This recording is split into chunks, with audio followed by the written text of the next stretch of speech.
नमस्कार, आपण पाहत आहे भांडा फोड न्यूज. एका दमात भ्रष्टाचारी कोमात. सोशल मीडिया, कर्जबाजारी, गुन्हेगारी, सट्टेबाजी, चोरी, मटका, जुगार, दारू, सावकारशाही, न्यायाच्या प्रतीक्षेत प्रशासन. भांडाफोड न्यूज. एका दमात भ्रष्टाचारी कोमात. मी बायकोचा खून केला, पोलीस ठाणे गाठून पतीची कबुली. तपासात धक्कादायक माहिती उघड.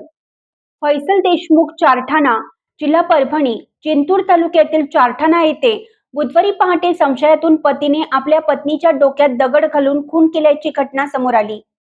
सुमित्रा श्रीधर गायकवाड, वय वर्ष 38, असं मृत महिलेचं नाव असून या घटनेमुळे संपूर्ण परिसरात भीतीचं आणि खळबळीचे वातावरण निर्माण झाले आहे.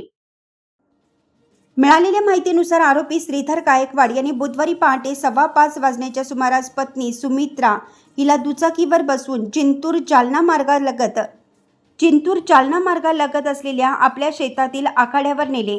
तेथे पोहोचल्यावर त्यांनी प्रथम काठीने तिला मारहाण केली आणि त्यानंतर रागाच्या भरात डोक्यात मोठा दगड घालून तिचा जागीच खून केला. स्वतःच पोलीस ठाणे गाठलं.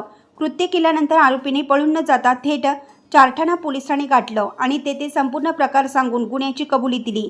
सहाय्यक पोलीस निरीक्षक मुंजाजी दळवे आणि बीट जमादार उद्धव माने, उद्धव सातपुते तसेच गुप्तचर विभागाचे उमेश बारहाते घटनास्थळी धाव घेऊन पंचनामा केला. मृतदेह उत्तरीय तपासणीसाठी जिंतूर येथील ग्रामीण रुग्णालयात पाठवण्यात आला आहे.